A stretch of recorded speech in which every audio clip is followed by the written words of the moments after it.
Okay, so good evening, everyone, and welcome to our fourth Parent Education Workshop. Tonight's meeting will be run by the North Shore Child and Family Guidance Center.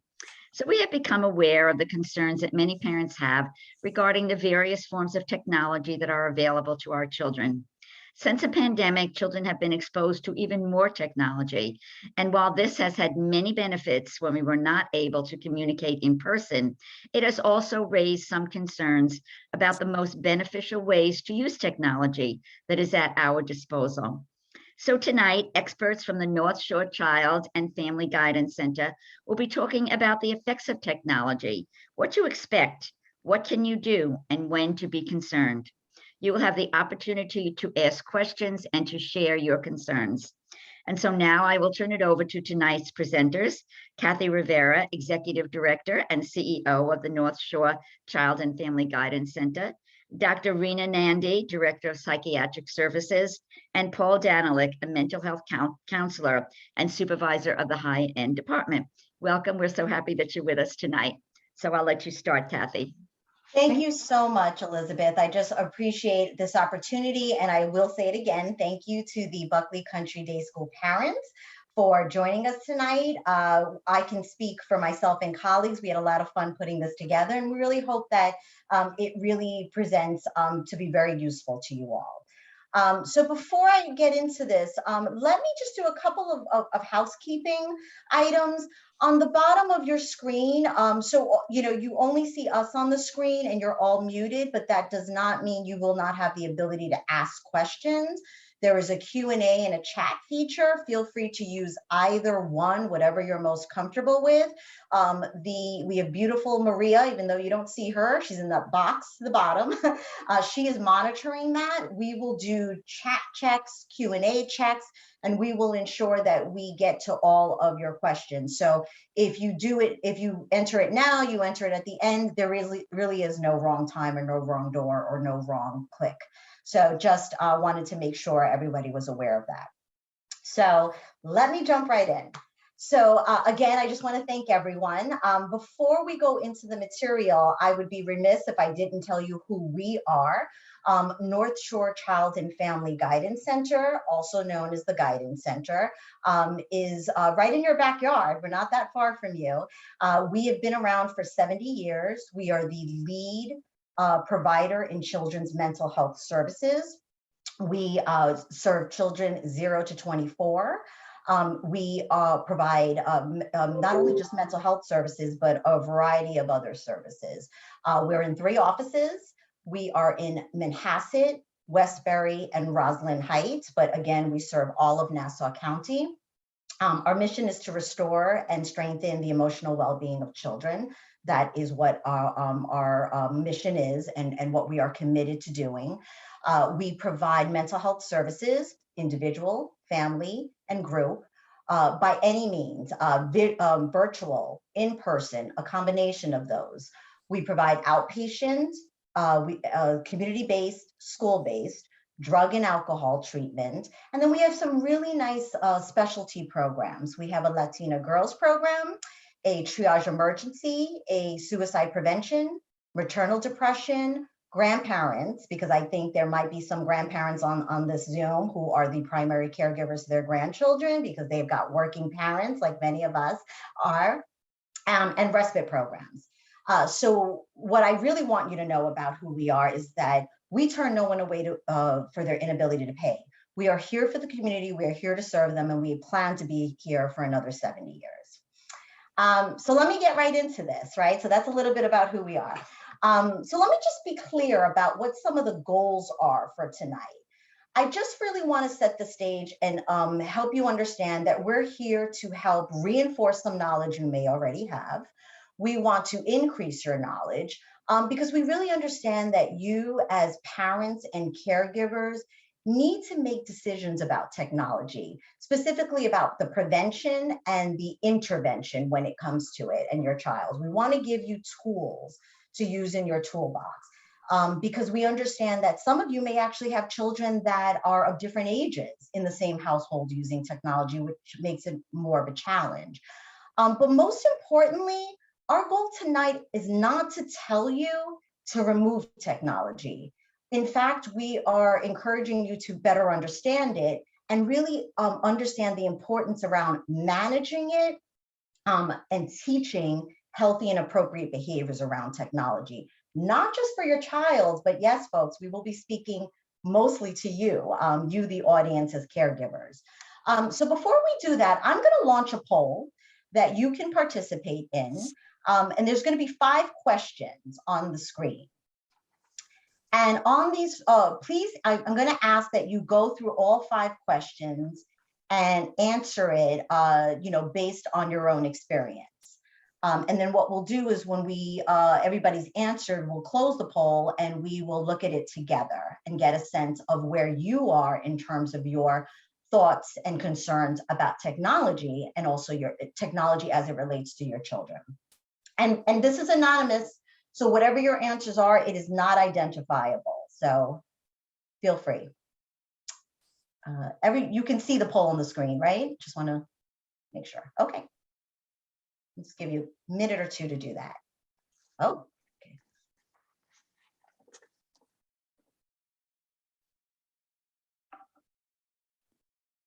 And there are 5 questions in total.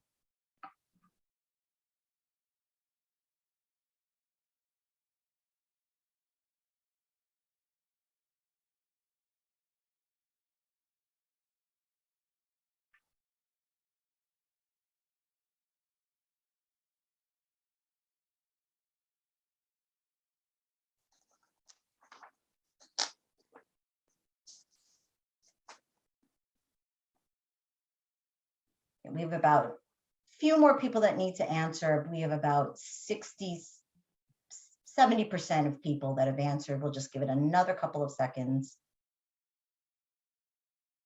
And this is a good little barometer reading of what you have in common with other parents in terms of fears and concerns or not. And maybe we can learn from one another.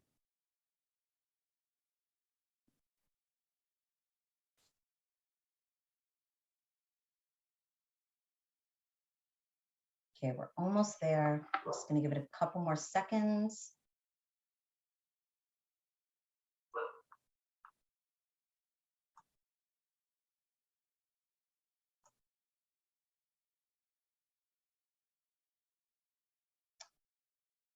Okay, so I'm going to end the poll now. And we can just look at the responses. We'll just look at the responses together, and hopefully some of the responses, if there are some concerns or questions, we'll be able to answer this along the way. So I'm going to click End Poll, and I'm going to share the results on screen, and everyone should be able to see the results, correct? Okay, so let's just look at question 1, right? We asked you, what is your primary concern, you being the parent, about your child using technology? And so we see up here, difficulty managing screen time as a parent. That seems to be the primary concern, followed by the emotional and/or physical safety. Health risks is actually pretty low, which is interesting because we'll talk about that. We will talk about how you do have to be concerned about health risks and give you some information about that. The impact on family time, about 10% of you, and tech dependency, right, is probably the third biggest concern. Number 2, do you feel confident in being able to manage your technology time as a family unit, right? Not just one person. Most of you said no. A few said yes. So kudos to you. And for those who said no, we're hoping that tonight, some of the information that we share will allow you to feel more confident in being able to do it, not only for your child, but really for yourself and as a family unit. How many hours a day? This is always my favorite. How many hours a day do you yourself use technology outside of work? Work doesn't count. Mostly, the majority was 1 to 2, 3 to 5 hours, and we have a couple of outliers of 6 to 7 hours. Long day. So we're going to talk a lot about how I do, they do, right? How I use technology as a parent influences my child technology, good, bad, or indifferent. Number 4, My technology use mirrors my child outside of school. Some of you said yes, and most of you said no. And who knows, does that mean that they use it more or less? We'll come to find out. And lastly, do you use parental controls to manage or monitor your children's access to technology? And most of you do, right? And some don't, right? So I'm going to just stop sharing that and just, thank you all. This is, I think, helpful for us as presenters to know what material to spend a little bit more time on, but also I think for you as parents to see that you're not alone in this. And it's very clear there is just not one way to address technology and children. So before we go deeper into the material, I want to start us with, thinking about technology and really level setting our expectations.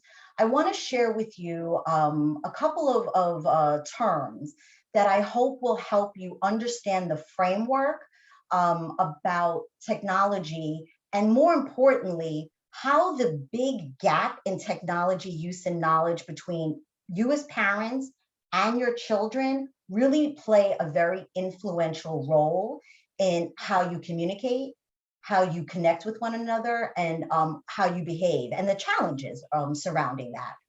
So I'm going to go into two concepts. Mark Prensky created two concepts a few years ago known as digital natives and digital immigrants. And he used the benchmark of the mid 80s. Anybody born before 1980 would be known as digital immigrants. So, yours truly. And those born after the mid 80s are digital natives. So that would be, i.e. all of your children. So when I start to talk a little bit more about that, when I'm using the word natives, I'm talking about the children. When I'm using the word immigrants, I'm really talking about us as parents. And really why it's important to understand how wide this gap is or narrow is because it really influences our thinking and our communication. Parental technology is a real strong indicator and a predictor of your own child's technology use, right? And more importantly, your habits. And really, if you want that behavior to change, you need to understand that there's going to be a need to have a shift in your own behavior, because you really want to be able to align it. And so if you think about that question that was asked, does it mirror it? If it's yes or no, ideally you'd like it to be as close as possible, especially if they are healthy technology habits. So I want to talk about those two concepts in 5 brief pillars. So natives and immigrants, right? Natives being the children, immigrants being the parents.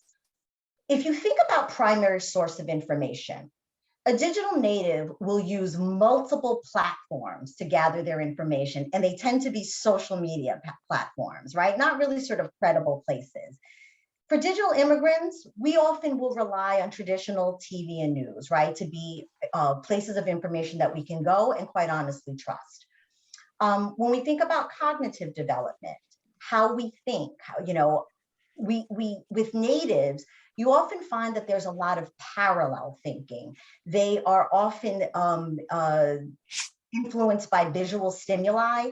They will swipe through, use hypertext, click on here, have multiple sources of information. And then what they tend to do is they tend to quilt all of that information together. And where they land is based on majority rules. Whereas digital natives, we will actually still read. Some of us print out text and still read hard copies. We digest the information, and what we do is we come to our own conclusion with that information. We are sequential thinkers, not parallel thinkers. We're sequential, and in that we really refer to the ability to sort of process that information in an orderly, prescribed manner, right? We're step-by-step progression, and we're logical.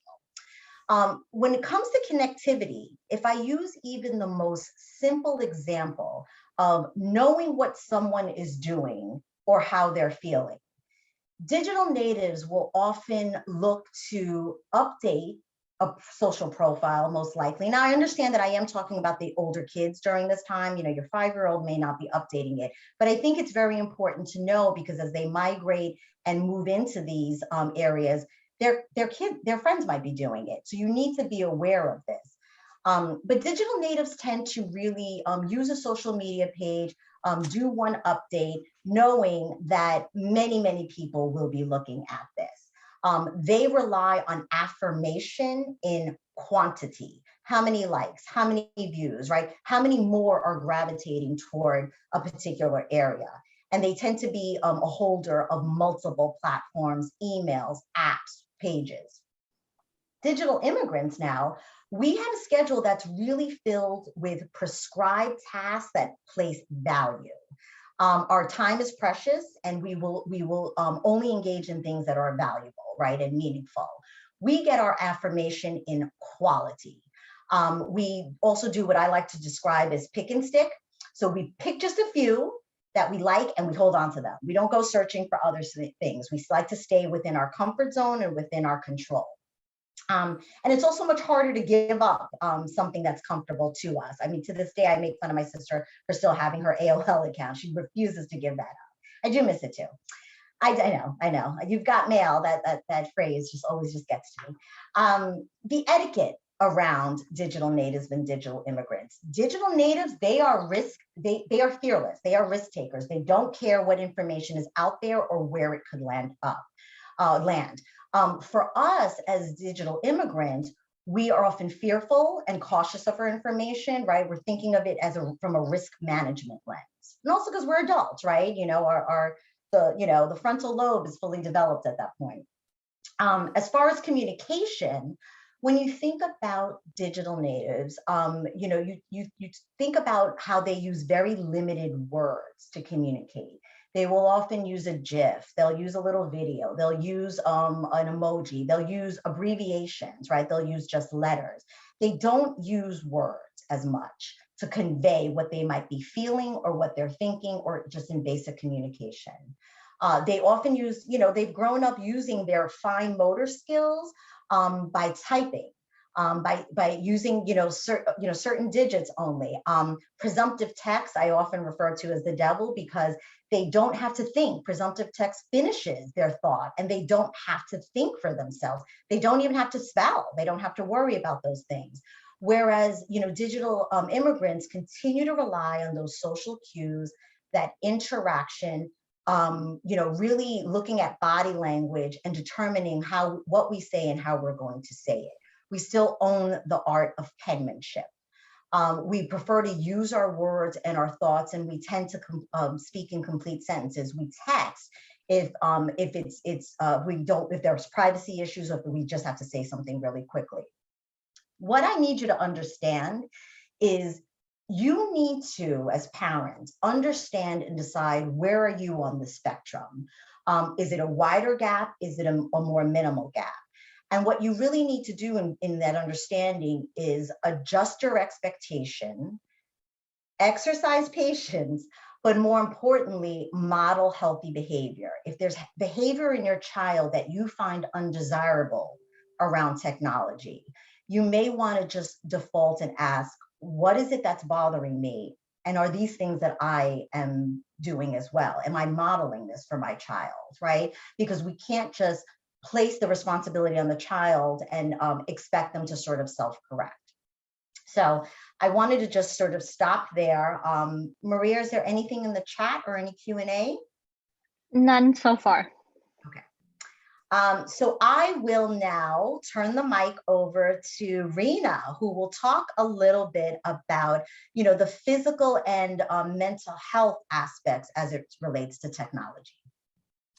Well, yes, Kathy, that was very interesting about how you talked about the immigrants, and it makes sense to a lot of people. I think right now in the audience, a lot of people are identifying themselves, and parents, because children spend a lot of time on watching screens. There could be various sorts of screens, but on an average, children in the US between ages 8 to 12, the Pediatric Association, the American Academy, says about 4 to 6 hours a day watching or using screens, where teens spend up to even 9 hours or more a day. I mean, some may use more. We see that in our agency a lot.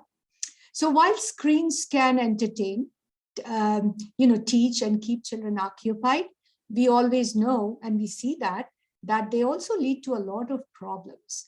I'm sure as parents, you have concerns about what your child is watching, how much they're watching, when they're watching, and all about, how is that affecting their life, whether it's physical, because it does exposure to screens and technology has various impacts on the physical, mental, the environment they are in and their behaviors. So it's affecting in all dimensions.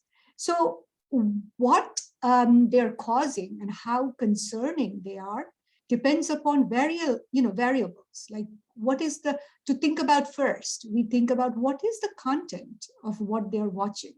That's very important, first of all. Everybody, as parents, as siblings, as older, friends, family, to really think about what are they watching, what are they sharing, whether they're watching violence or whether they're watching risky behaviors, anything, videos of unsafe behaviors, stunts and challenges. Often these are like games on the screens. But one needs to know what is its sexual content, negative stereotypes. That's another thing that we see children are affected with, heroes, which are negative, and, inappropriate, even influencing advertisements that come along, for children to watch, as simple as that, you might want to be concerned about misleading and inappropriate information, of course. So given that our children are exposed to so much, that it's beyond our capacity to control environmentally, but we in our homes and in our environments, we can, kind of try to work it with a plan, with a lot of, we will give you some ideas about how our, next speaker will be going into the details. But my thing is that what do we see as, what does exposure, too much exposure? When I say exposure, it's the unhealthy, out of control, or, out of scope exposure. What are the things that they can cause in a child or in children? Emotional, physical, social, emotional, and developmental, and of course, academic and school-related dysfunction. We see at our agency a lot of clients, students, or kids that come with that. Now, when we talk about the physical, we break, physical, as I said in the polls, people felt that what is the physical, so may not have answered so many, but the screens and technology does affect very significantly. One of the most important factors is physical activity in a child, which is very crucial in the development and in the, future kind of what you call it, I would say, the quality of life and how they lead their lives. Lack of physical activities, being the kid or the teenager being stationed in front of their screen, on their bed, in their bed, at their desk, creates a sedentary kind of a lifestyle, which they will grow into eventually. And what does it lead to? Associated other habits like eating, dozing off in the bed while they're, or playing, getting up and playing. These things alter their sleep-wake cycle. So you see the kids that are not sleeping, all night, and then in the morning, they're having difficulty waking up, coming to school. And, this is a very difficult cycle to break. And then they gain weight. They are, in some cases, they'll go on to obesity, and irritability from the sleep-wake cycle being disturbed, the sleep patterns being disturbed. So that would lead to some distraction, inattentiveness, refusal, because the irritability will cause them to have conflicts, for major chores or major functioning that they need on a day-to-day, day-to-day. Poor posture, which is a very important issue that we face. I mean, the Academy of Pediatrics in America has said, poor posture, scoliosis, carpal tunnel syndrome, these are all, ailments that happen because they are lacking in physical activities, sitting hunched in front of the computer or in the bed on their tablets, or in postures that cause a lot of body aches, headaches, the neck, stiffness of neck and other things. But the most important, another important thing is that you will find vision issues where there is straining, blinking because they're dry eyes, squinting, and redness, which is called eye fatigue. And very often the kids will be going to the eye doctor, or they will complain of having headaches or not being able to, and this will create distraction and inattentiveness and lack of interest in their school work, academics, reading. So it's a manifestation of these are the physical symptoms. In addition, they can have, poor speech, and or young children can have speech delays, because language is very critical to the development of child, and two-way communication in young children and toddlers and infants and very young, 2 to 5, they need this one-to-one, two-way communication to develop their communication skills.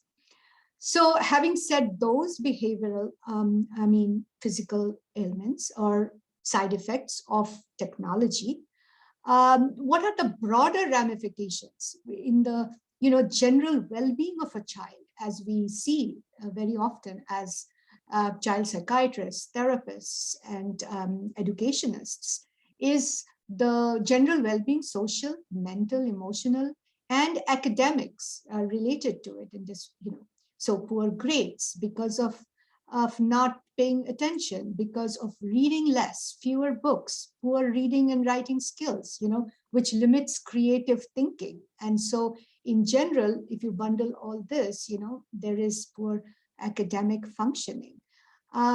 Isolation with the family and friends, because they spend less time, they're more involved in that screen time.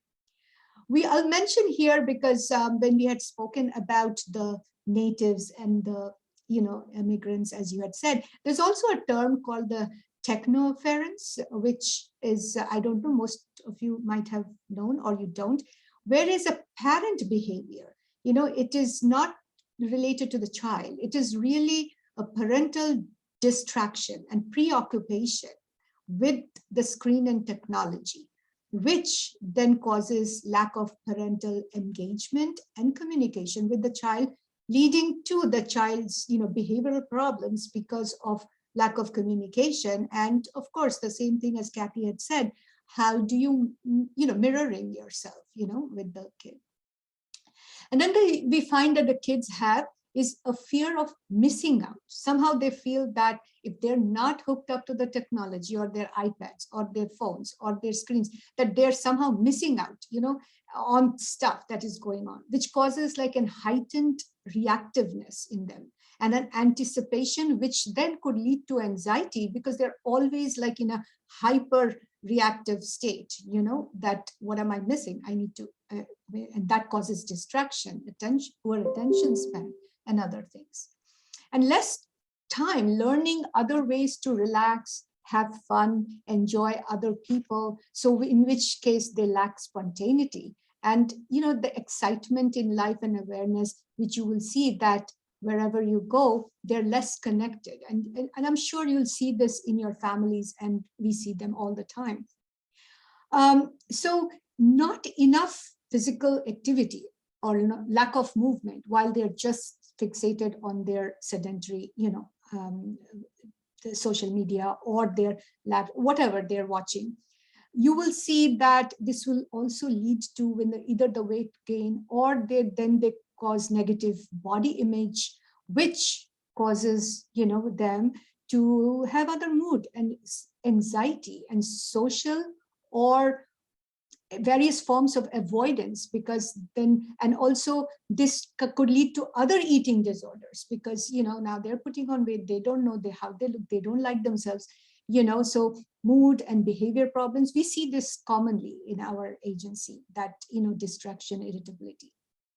We should not forget one very important aspect, which is a social issue here, which is the cyberbullying, which I think a lot of parents are concerned about and should be, because this is a very cruel form of bullying, and sometimes parents and other,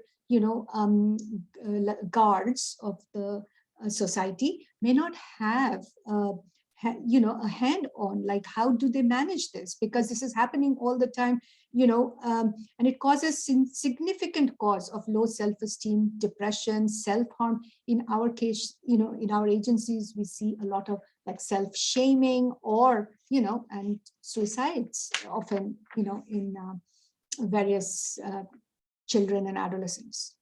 So with that, not to make it too scary, that it is because technology is here to stay and may even become more. So we don't want to get scared, but we would like to know how to manage this better and work with it. Now, the Pediatric Association or Academy has recommended that managing your screen time with your child, and for families, not for the child, just the families, which is very challenging for most families, but is very important. And our next speaker will go into details about how you could do it, but no child is too young for a screen time or a screen plan or a screen contract. The association says that under the age of 18 months, actually there should be no screen time for babies. They should only be watching like only videos, say with chatting along with the adults, no screen time until 18 to 24 months, when they should be watching something limited to educational programs only with a caregiver. That's specific recommendations made for, and for children 2 to 5 years, they have limited non-educational screen time to about an hour a week on the weekdays and maximum of 3 hours on a weekend day. That's the recommendation. For the older children, 6 years and older, you can't limit to that extent because they have educational pieces, they have schoolwork and homework and other things. So you have to make healthy habits, limit their activities that include screen time. I won't go into details about that because our next guest, Paul, is going to talk about it in details. But what is most important is that you do not, you use parental controls. Absolutely, like around meal times and outings, you should really turn off the screens. That's recommended. Parents should familiarize themselves with the programs that ensure appropriate screen content so that you know what they're watching. Do not use the screens as pacifiers or babysitters and, or to stop tantrums and other things. That's what they say doesn't work and it's not beneficial. And I would say encourage your child to learn activities which are non-screen related, like sports, music, art, and hobbies that do not relate to the screen. Co-engagement is very important so that you and your child together do stuff on the screen and create family time, play together when they're playing the video games, you play together with them.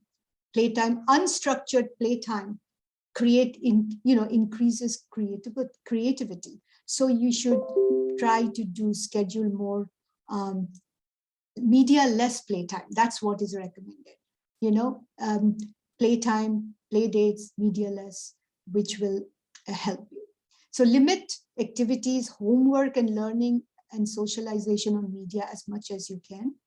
And look at those physical, social, and emotional aspects that I mentioned before. When your child complains of any such things, they're having eye pain, headache, not to jump too much to see that this is a medical need, as opposed to could it be, effects of the screen. Shut off the media 30 to 60 minutes, they said, before bedtime, and remove them. Even they recommend, the Pediatric Association even recommends removing the screens from the bedrooms about 30 to 60, because that sleep time is very important for developing brains.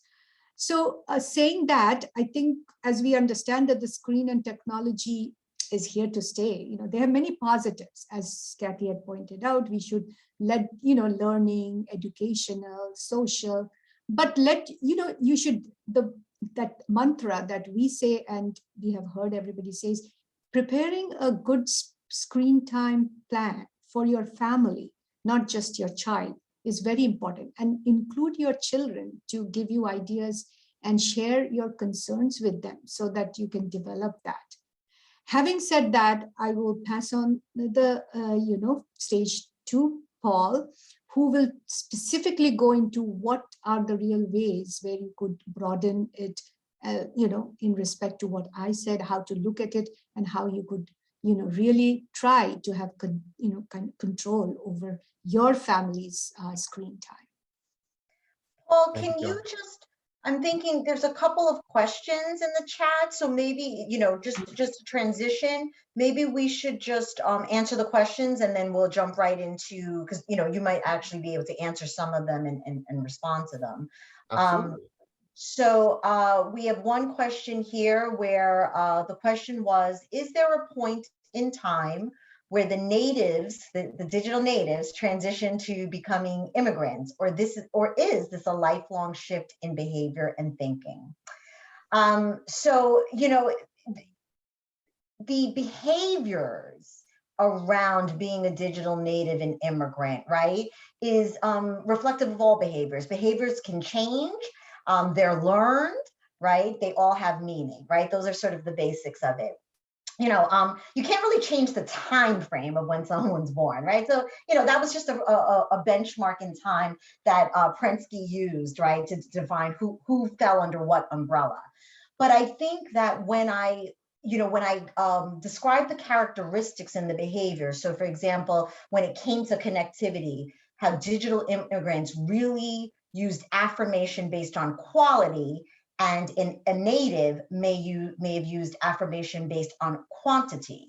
I think that that's an absolute transition that can happen, right? Being able to teach young kids their own value, their own self-worth, understanding and placing value on quality relationships. 100 likes on a web page doesn't mean you have 100 friends. It just means someone went to your page 100 times and maybe liked that one thing you did.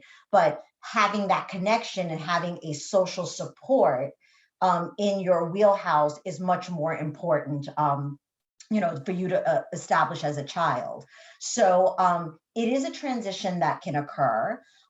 Is it lifelong? Absolutely. I think that, when I think about the example of being a parallel thinker versus a sequential thinker, right? That's a process, right? We don't ever become a finished product. We're always growing and thinking and expanding our cognition, if you will, right? So I do think that it is a lifelong shift. I don't know what the sad face emoji meant, but I actually think of it as a positive, right? Bad behavior can be learned, but it can also be unlearned and replaced by good behavior, right? Well, we often work with families on that. So it's not all doom and gloom, so to speak. I hope I answered your question. If not, you can certainly say, no, I didn't like that. Give me some more. We have another question. I guess it's a little, it's actually a little threaded. So I'm going to try to summarize as best I can. So someone, indicated that they have a 4- and 6-year-old. There's no teenagers in the home. My advice to you is, oh boy, wait for it. Bigger kids, bigger challenges. But one thing that really bothers this particular parent is the lack of punctuation when they text. And that digital natives do not speak in complete sentences. And while this parent is okay with that, the lack of the punctuation makes it, requires them to read things 2 or 3 times, right? So when one thought ends, the other begins, and they're really having trouble understanding what is being said, what is being asked. It's hard for me to respond, right, as a parent. This particular this particular caregiver also said, I'm very concerned about how kids and everyone in general are constantly bending their heads, looking down at their phones and tablets for extended periods of time. they're very concerned about the long effects of the neck and spine that can possibly come for this. So maybe the physical part, I'll let you answer, Reena. I'll answer sort of the first part. So yes, I mentioned presumptive text. Half the time, kids don't even need to, or even sometimes adults, when they're really even writing emails, you don't even need to finish a sentence because it'll pop up on the screen and you can just accept it. Sometimes an error and some really weird things get sent. I can share with you again, these are things as parents you can set parameters on. I'll give you an example. When my children got phones, I said to them, you will not speak to me in emojis and you will not speak to me in acronyms. I will not respond to that. And this is a privilege that you have. And if you do that, then it gets, taken away for an hour or whatever, right? And so they knew, that I meant business, and they knew that that was my expectation, at the onset of receiving the device. So if you haven't done that yet and your child has a device, it's not the end of the world. You can still create those expectations of, listen, one of the things you have to teach your children is to be able to turn it on and turn it off and transition. They act one way with their friends, they act another way with their parents. There's no reason to say, look, I don't love that you do this. I know you communicate this way with your friends. I recognize it. However, what my expectation of you is that you speak to me in full sentences. I want to see periods in there. I want to see sentences begin with a capital letter if it is a new thought. How granular you need to go. You need to have those open discussions. And not do it from a punitive lens perspective, but just say, I don't understand what you're saying. I want to be able to answer you properly. It's a little frustrating. It takes me longer to get back to you. It's not helpful. Another thing I would recommend is, if it has to be in a text, fine. But if it doesn't, FaceTime them, right? If you can, make that a requirement and say, look, if it's really long, what you have to communicate to me about, the time it takes you to write it, call me, let's FaceTime, let's talk about it. If you can't FaceTime, call me on the phone. Find those other opportunities, or those expectations. That's what I would recommend putting in place. Reena, do you want to talk about the bending of the heads? I think they... Well, those are, concerns. And for that, as we recommend that, the ball will go into the 20-20-20 rule that we have. But the most important thing is, therefore, to give a designated space and posture, and not in the room, not in the bed, not, in a certain manner. So you have to constantly healthy habits, sit on a chair that is, that facilitates a proper posture, and not in the bed curled in a, on one pillow that is half up and half down. Those things as a parent, one has to develop even from, so make them uncomfortable in their comfort, positions that are really not acceptable to, to you or to general medical health, because they have to maintain a posture. So at a desk with the in a certain position, so you have to monitor and then get up often, move around. Those are the things that you have to constantly say. And about the texts and the punctuations, I would even say that you do not recognize those texts or understand them, so try to incorporate, like, this is the way I understand it better, if you have a period in there and a comma in there. So next time when you write, because otherwise I'm not able to answer, or I'm not able to understand. So those are to say, point out the good things and in the screen, like some examples or this what they're watching. Look how they did it, right? For younger children, that's how you write a text, and stuff like that. So it's in early childhood, it's very educational, very, it's a learned way that they will learn. It's a learned behavior. So it's hard as parents, but you have to constantly teach, like they were taught handwriting, how the scripts, this kind of script, that has to be the way, I think.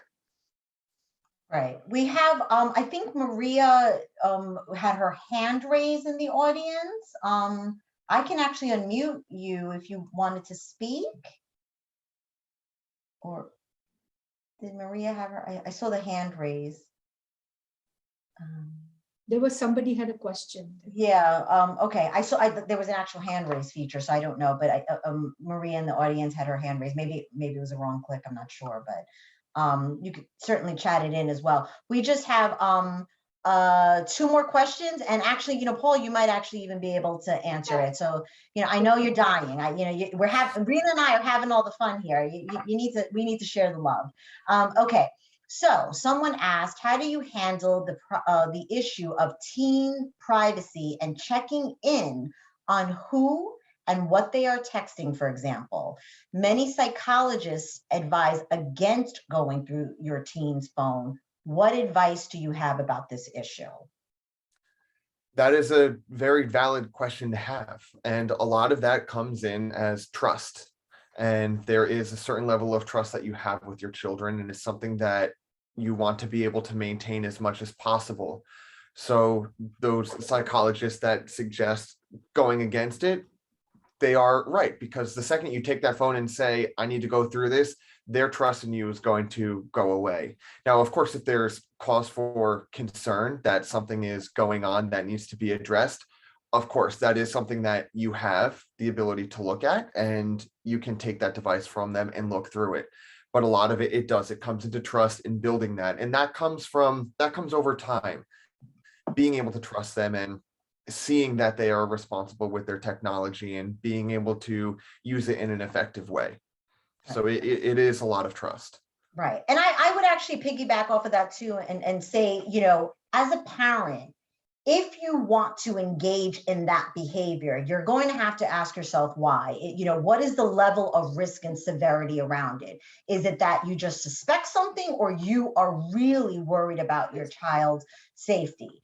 That's maybe one question you want to ask yourself. Another question you want to ask yourself is, what is the worst thing that could happen in my relationship with my child based on their discovery of me doing this?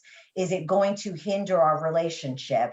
And if so, how? And more importantly, do I know how to repair it if that happens, right? Because if you don't sort of have that safety plan in place or that backup plan, you're basically going to have, right, let's play this out, a teenager with strong verbal skills at that point, mad at you, not certainly going to be, most engaged and worried about pleasing you. And so, and now you have information too, once you've gone through that. And what are you going to do with it? What are you going to do with that information, depending on what it is, right? So I think that you need to think about those kinds of things before you make that move. And I get it, as parents, this is so much work, right? You're just like, God, I just want to read a text. It is work. Children, are our future. They're an extension of ourselves. And you're absolutely right. It's a lot of work, and it's overwhelming. But I think it's about the quality of the relationship, just like Paul said. That is lifelong.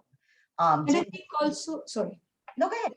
And I think also, to talk to them about the safety and the precautions and the concerns that happen, not to them, but in general, so that if you are concerned about them, then they understand that, oh, well, this is why my parents might look into my phone, because they had spoken already about their concerns, So educate them about the safety and the worries and the scary, and the dangers. Yes, Paul. Mm-hmm. That's all great stuff that you added. Thank you for adding those contributions. And I'm going to go more into tech talks in a little bit. So there was the question, I just kind of want to circle back to the first question that we answered here, being is there a transition from natives to becoming immigrants? And I'm at an interesting point in my life where I was born in the mid-90s. So it's a very interesting time period where I am technically a digital native. However, technology has developed and grown so much in my lifetime that there are times where I do feel like a digital immigrant. And for example, school, when I was in school, we had workbooks, we had worksheets, we had textbooks, everything was done on paper. Now everything is done on the computer, and it's a very interesting aspect to see. And of course, there are positives with that. They have the information right at the tip of their fingers whenever they need it. They can go back and reference it. But it also kind of, it makes me think about, what is this going to be like moving forward? How is it that it's going to be? What is this adjustment going to be like? So it's a very valid concern to have, and it's hard to learn to manage that. Am I a native? Am I an immigrant? And where is that line drawn? So before we continue on with managing expectations of technology and screen time, I want us to take a little bit of a break from looking at our screens. So one strategy that we have today is called the 20-20-20 technique. And that is every 20 minutes, you take a break from your screen, whatever it is, computer, phone, tablet, you try to find something that's 20 feet away and you look at it for 20 seconds and you just take a little time away. So I want everybody to do that. I'm going to get a timer on my phone here. There's a wall right behind my computer, so I'm going to look in that direction to something that's a little bit further away. So ready, set, go.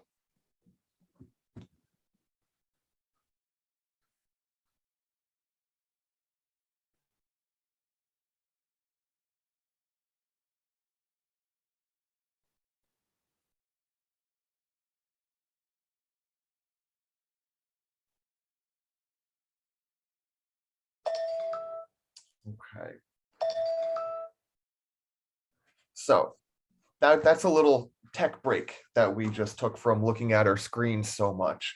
And of course, if you have a child and they're doing homework, they're not going to be able to do this every 20 minutes. It's hard for them to get in the zone, set their timer for 20 minutes, then take a 20-second break. And that's an expectation that we all realize and are aware of.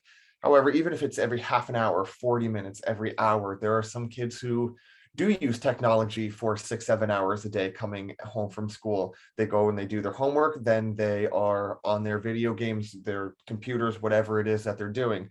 So having that time to separate themselves not only is good for their mental state, but it's also good for the physicality of it. We're very focused on what's directly in front of us, and changing what we're looking at and looking at something that's a little bit further away is good for our eyes. It gets them to exercise a little bit more and will help with that fatigue and that dry eye that Dr. Nandi was talking about before.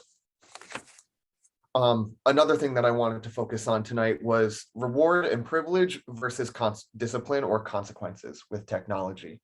So a lot of us think, as soon as I don't like what my child is doing, I could take that technology away. However, there are a lot of caveats that come along with that. If we take away their cell phone, how do they communicate with their friends? That kids don't get on their bikes and go to their neighbor's house and ride around and talk to each other anymore. They make all of their plans on there. A lot of children, they have friends that they play video games with, and that's what they do. So if we take away that video game, they have no socialization anymore. If we take away their computer, how are they expected to do their homework? So the consequence side of these things makes it's difficult to do. And something that my parents did with me as I was a child growing up, they had this in mind, was every minute that I did anything extracurricular, whether it was exercising or reading for pleasure or playing an instrument, something that was extra in addition to doing my schoolwork, I would gain 2 minutes of video game time or computer time, whatever it was. And that was something that they implemented, and it's still something that I think about today. And that the families that I work with, I have them implement that as well. So it's not necessarily a consequence, but it's a reward. It's something that's earned that they can do, but it's also teaching them how to do other things and getting them to read or play an instrument or go outside for a walk or hang out with their friends. It's giving them the ability to learn that balance between the technology and the non-technology. The privilege and the reward it's the big part of it. And the younger that you can start with this, the easier it is for them to understand and to implement these factors. We had a couple of questions about safety for adolescents and for children on what they're doing on their devices. Now, as Kathy said, if there's a serious concern that's on there and you are worried about what's happening, then there are certain apps that you can put into place that you can use to look at what's going on their phones. One for Android that I know about is called FlexiSpy.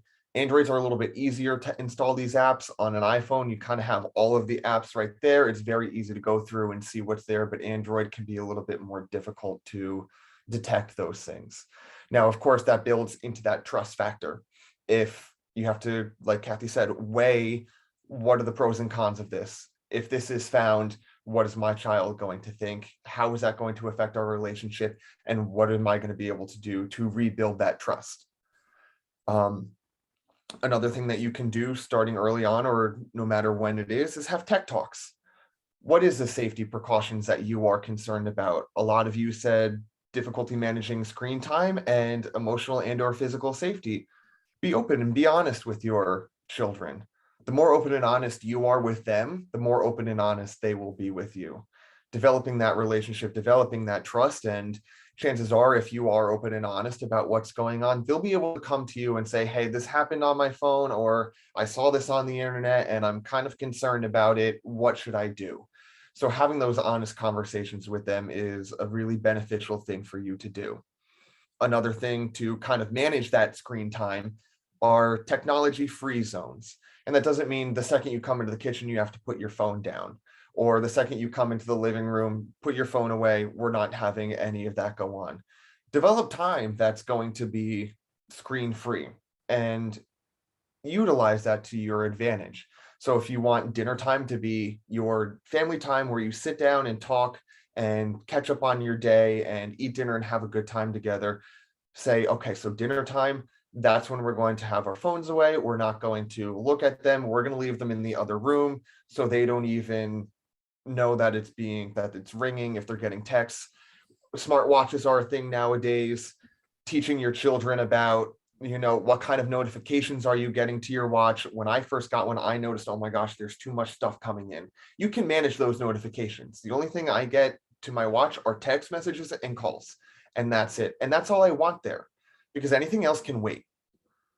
It's not an extension of my phone. It's there to tell me the time, and it does a lot of other cool features, but it's an additional thing that can be buzzing. So keep that in mind when you're thinking about technology.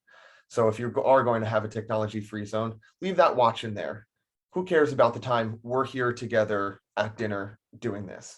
And even if you want to have a family movie night and still utilize that technology, but you want your children to be present with you, have them put their phone away. Say, we're going to have once a week, we're going to have 2 hours of family night. Make it fun for them. Have them choose what movie they get to watch. Have them choose the snacks. If you're going to order dinner, let them choose where it is you're going to order dinner from, and give them those opportunities to buy into it. Because if they're not bought into it, they're not going to follow suit on it. So you have to get creative with what it is that they like to do and have that fun in giving up their technology. Another thing Kathy kind of touched on was technology etiquette and good technology habits. So I loved the idea that she had of, I will not answer your text if there is no proper punctuation. Don't send me an emoji. That is not acceptable. If you get a call from mom or dad, you have to answer it unless there is some sort of serious emergency or you're in school and you're not allowed to answer your phone at that time. Establishing those rules and having that be a part of what they learn with this technology is very important, because without it, they won't understand. You're concerned that they aren't learning in that way. So teach them. If they're not going to learn in school, you be the one to teach them, and that's okay. Parents are an extension. We do what we need to in order to make sure our children are being taught the same way. And technology is never going to go away. It's going to be here forever. It's something that was developed and it's going to get more advanced. We all thought there would be flying cars by this point, but unfortunately, we don't have that yet. The day we no longer have to sit in traffic is going to be a good one, especially here on Long Island. So keeping all those things in mind and utilizing some of those strategies is going to help your child have that better relationship with technology and have that better relationship with you. And there's one other thing. I'm going to share my screen here because we have found a couple of what we call technology contracts, tech contracts. So there's a couple here. Kathy was able to find a website that had a couple of different breakdowns. So this one is about computer contracts, time limits, what's appropriate on here. I understand that computers give me access to many things that may not be appropriate for my age. I will use it safely and avoid clicking on inappropriate sites. Computers are easy to monitor because we can go into the history and we can see what is on there. The cell phones, they do get a little bit more difficult because that's something you have to physically take away from your child to be able to go in. There's just a lot of information things in here, content and sharing, safety, consequences, and then it's a whole thing. It's not just for the child, it's for the family. You know, there's one child signature, one parent signature. If you have more than one child, more than one parent in the house, everybody can sign the same sheet of paper. And this one also gives you the ability to fill in blanks if there's anything additional that you would want in there. There's certain things for video games. So they have the ratings, early childhood, everyone, adults only, rating pending. So you can choose which ones you want to do. Safety, giving away personal information, talking about if anybody is making them feel pressured or uncomfortable. You know, this can go into those tech talks that you have. These things bring up a lot of good points that are important to talk about with your children. Cell phones on here, same kind of thing. I'm not sure if we can send these out. I don't know if this can be emailed or not, but there's a lot of good information. You know, Google has a variety of things on there. I found one that's a little bit easier for the younger ones who are just starting to look at technology and understand what it is. It's more of I will immediately answer a call or text from mom, dad, or other family member, ask my parents before I download any apps on my phone, ask before sharing photos online, tell an adult if anything is making me nervous or afraid, and leave my phone in the kitchen to charge at night. I will not add, text, or interact with anyone online that I don't know, be mean to others, spread rumors, make fake profiles to pretend to be other people on the internet, use my phone during school unless there's an emergency, use it while driving, or share any personal information on there. I understand that my parents can take my phone away from me at any time, and having a phone is a responsibility that I will take seriously. For those who have a difficult time with, for the children who have a difficult time with being safe on the internet and do need that physical monitoring, you can always talk to your child in a nice way and sit them down and say, you know, I pay for your phone. It's something that is rented to you. It's not yours. I am sharing that with you. So if you violate any of this contract, your privilege is taken away. And I think that's a very important thing to do for these children that are struggling to be able to regulate that time. Where is Paul, my we have a couple of questions too. Do you want? Oh, we do. Okay, let me go in there. No, it's okay. It's okay. No, actually, one is an easier question. Is it possible to share this form? The answer is yes. Elizabeth, why don't I send everything to you, and then maybe perhaps you can then dispense it to the group, right? That's probably Absolutely. the best If you just email it to me, then I can send it out to the parents. Sure. Will do. That was an easy question. Yes. So, you know, Paul, why don't you take this one? Because I think it really falls in alignment with what you've been talking about. What do you recommend for cell phone and internet safety for pre-adolescents? Mhm. And I know, you know, you have a lot of experience working in the high school and that transitioning, right, to adolescence. What can you do to ensure that they are not texting or posting inappropriate things? Mhm. And that kind of comes in with those contracts and having those conversations with the children. Like we were talking about before, that trust is super important to have. And once it's violated, how do you get it back? So having those conversations, what is important, what is not appropriate to share online, when should you come to me, and have them feel comfortable coming to you. That's what's going to be most important, because these things have access to you can't see it because of my background, but the cell phones have access to anything on the internet at any point in time at any given day. And children are bound to stumble on something that is not appropriate for them. They're on social media, they are on TikTok is very big now, and it might not just be something that's inappropriate for everybody. It might just be inappropriate for them. They might see something that's sensitive that they didn't like to see. And so fostering that welcoming relationship with them and having that trust and having those conversations in those tech talks is so important to being able to have them feel open and comfortable to talk to you. Like I said, if there's a serious concern, there are certain apps that you can download onto your child's phone. You can see every text stroke that gets put in there. And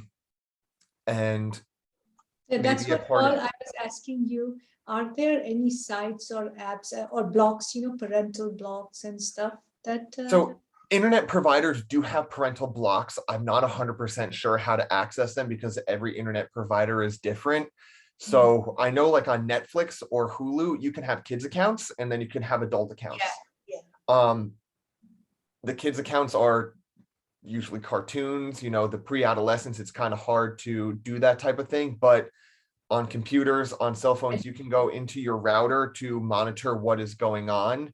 And like I said, every internet service provider is different, and you can be able to customize what is brought up and what is not. Now, in terms of streaming on like a TV, a smart TV, you can see what they're watching. There's no way to delete what's in their recent history. You're able to monitor that even without them knowing. So if you do go in and you see them watching something that's not age appropriate, you can have that conversation and use that to build up that trust and talk to them about what it is that they're looking at and watching on.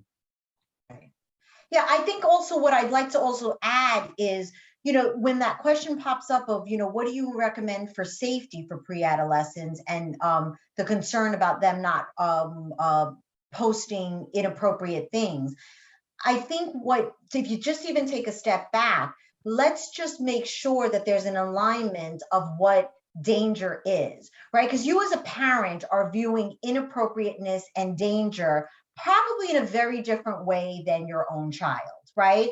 I talked about, the etiquette of natives being fearless and not worrying about that, whereas immigrants are always worried about that. There's a different risk assessment. So I think before even thinking about how to make sure they don't do it, the power of language and understanding and communication is key. Get a sense of why they don't think something would be unsafe, why they don't think something is inappropriate. Why do you think it's unsafe? Why do you think it's inappropriate? And have that dialogue. I think that is, really key. You know your child better than anyone else. But at some point, actually at all points, children are authors of their own life, right? You may have provided the characters to it, but they create their own stories. And I think that, it's very important that you keep that understanding and the communication open. It's never a one and done conversation. So I just wanted to kind of, touch upon that. We also have another comment here. Question. How much time do you suggest should be spent on the weekend playing video games on the phone and computer for grades specifically 4 to 6? The children cannot play during the week. However, when Friday comes, as soon as they get out, they get home, they go right for the phone. So who wants to take that one? Well, as I had mentioned before, for kids 6 years and older, you as parents, or as family, I would say, should come up with a limit, for activity and time spent on the phone, on the computer, to your, comfort and the family's comfort. So I would go then with that. Having said that, as Paul, do you have any specific recommendations that you usually make when you go to people's homes too? Right, and it varies on a case-by-case scenario. Every child is different. The fact that they're running as soon as they get home right to the phone, that might raise the red flag. And for you, it did raise a red flag because you're asking about it. So you're seeing that real time of these children are already looking to do as much as they possibly can. So limiting that time. So I don't know what your comfort level is, but for grades 4 to 6, they're still pretty little. So maybe on Friday they get an hour, and on the weekends days, they get 2 hours, 3 hours, depending on the age. and having a log and having them write it down. They can use it whenever they want. You are not there to say, no, you can't use it. The only thing you have is they get this amount of time. So you can have a notebook next to the computer or phone. I'm logging in at this time and I'm logging out at that time. That way you can see how much time they're spending on it. And if you know they're going right to that phone, you can set a little timer on your phone and kind of give them their space to do what they want to do, but go in and check half an hour later. Are they still using it? What is it that they're doing? What is it that they're planning to do for the rest of the day? The other thing is that I would chip in is that if they have a lot of time on their hands where they're not doing non-screen activities, or that's when they will automatically go to that, because there is the availability everywhere around. So the point is, therefore, as I had mentioned before, unstructured playtime, free playtime, or reading time, or outing time, or whatever. You have to create these things so that there is not much time left on the weekends. But it's very difficult, because as working parents and this, you want to take a break. Everybody wants to relax. But what children think as relaxation and fun is very different. So that was the point, that early on, you kind of let them decide, or you as a family decide, what is non-screen fun activities, what is non-screen other hobbies or engagements that can be done, so that automatically it'll limit the screen time. Like no phones or screens during dinner time, as Paul said, or family outings. When you go, you don't. So if that's an extended period of time when you're out together, and no phone or no screen, those kind of things. So I would suggest that for kids over like the age of 6 or so, it's more of healthy habits and limits set by the family, rather than how much time they should be spending. Is very difficult, because your family might be okay with 4 hours during the weekend, as opposed to another family that goes hiking, that goes out, and so they may not consider maybe an hour or two. So it's family oriented, I would think. But the limit should not be like where their sleep cycle is disturbed, where they're like staying up late till 2 or 3 in the morning. Those are like really flags that should not be kind of considered healthy in that, I would say. Yes. And I just want to add, managing the environment and being mindful of it. Technology is all around us. And, I know we talk a lot about the phone and we talk about games, but the television as well. Very often you will find that in households, the TV will be on, but somebody might not even be sitting there watching it, right? They may be multitasking and sort of listening to it, right? And so, that's a distraction, right? We're doing multiple things. If we don't like that kind of behavior in our child, where they're using multiple stimuli that's wasteful and not purposeful, we have to be mindful that our environment is also reflective as such, right? So if you have a TV on and you're doing this and you're doing that and you're talking on the phone and you're texting, whatever, be aware that they're monitoring you as well. And so, and that's not a healthy habit, right? Because what are we really communicating? We're communicating, we need all this stimuli. We need electronics on all the time. And I can do multiple things, really well with all these distractions, and we know that to not be true. So you want to just make sure you take a barometer reading of your own environment, your own household. And I think, circling back to what everyone said, it's a family requirement. It's not just the child. It really, if you want to see change, you're going to have to do that as a family. And I do recognize, you may have multiple children and of different ages, and not that it needs to be a one size fits all, but you need to have sort of some common ground and understanding as a family as to what are some of the boundaries around technology together. And to add on to both what Dr. Nandi and Kathy were saying, if you're having a hard time finding things for your children to do that are not screen time, So in my work with families, I have a lot of children saying to me, I don't know how to write a check. I don't know how to do my taxes. The older ones, of course, are saying that. They're getting into high school and they're like, I don't know why I have to learn math. I never have to use this, but I'm not being taught what a mortgage is. Take them with you. Take them to the grocery store. Take them to the bank. Have them cook dinner with you. Have them plan dinner with you. It's something to get them engaged, and it's teaching them how to utilize all these skills that you already have that can help benefit them, and it takes them away from that technology, and it can be fun. If you're going to cook dinner with them, what do they want to make? Let them take the lead one night a week and have them cook you dinner and teach them how to do that as well. And just make fun out of everyday ordinary things, because you can't sit down and play board games with your children all the time. You can't be taking them to the park all the time. It's not realistic. We don't have that kind of ability in our schedules that we all have. One last thing. So I know, Kathy, you have something you want to add to that comment? Okay. So I just wanted to share a success story with you, because I know we talk about a lot of here's what we need to do.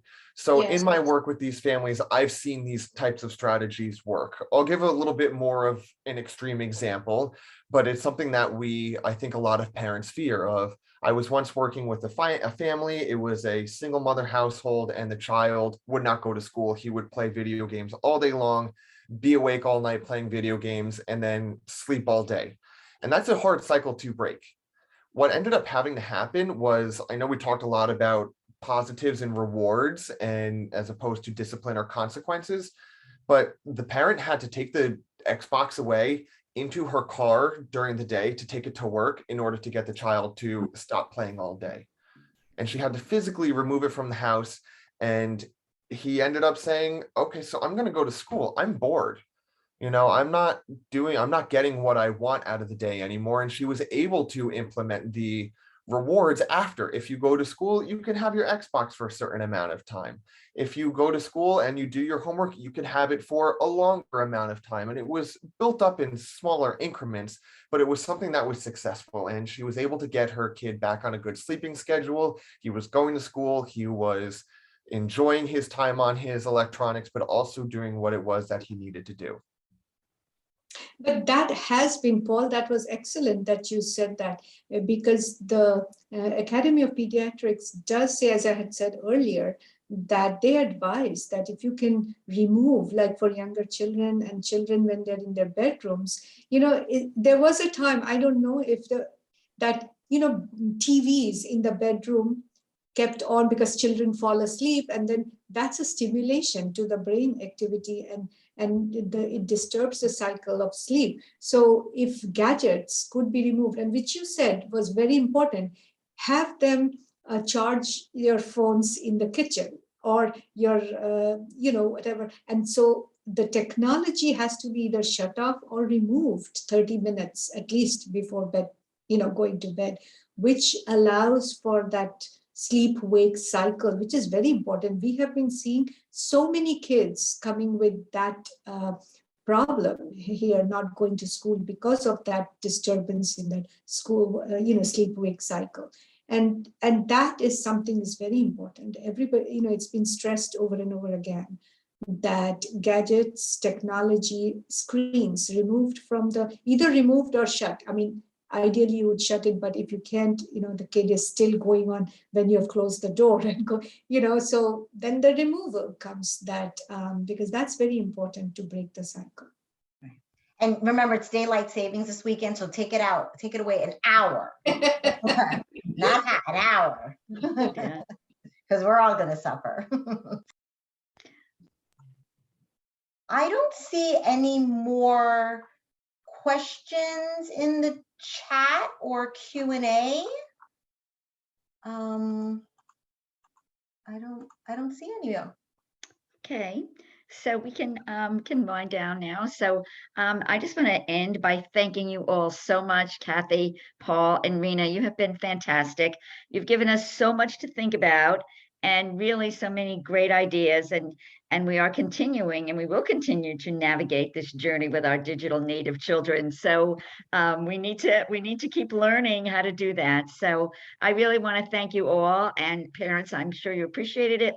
I will definitely be sending out the family technology contract, which I think is a great idea.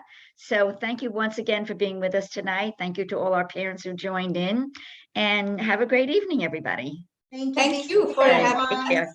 Thank Take you, care. everyone. Bye-bye.